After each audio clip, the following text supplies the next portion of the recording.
In today's video, I'm going to teach you how to fade audio in CapCut Desktop. To get started, open the CapCut Desktop app on your computer. Once the app is open, create a new project if you're starting from scratch, or open an existing project if you already have one ready to edit. This gives you access to the timeline and all the controls you'll need for making audio adjustments. Next, add a video or audio file to the timeline.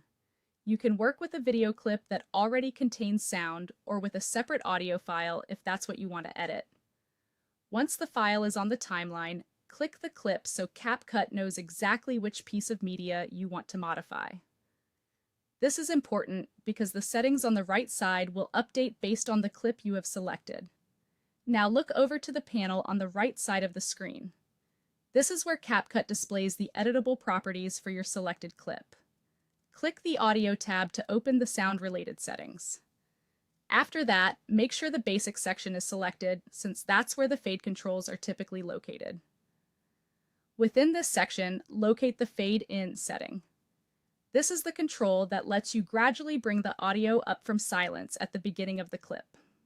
Click the value box beside Fade In and then enter the fade in duration you want to use.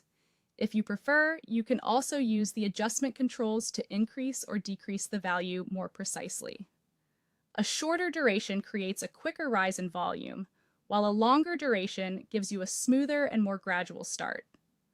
Once you've entered your preferred value, review the updated fade-in setting to make sure it reflects the change you intended.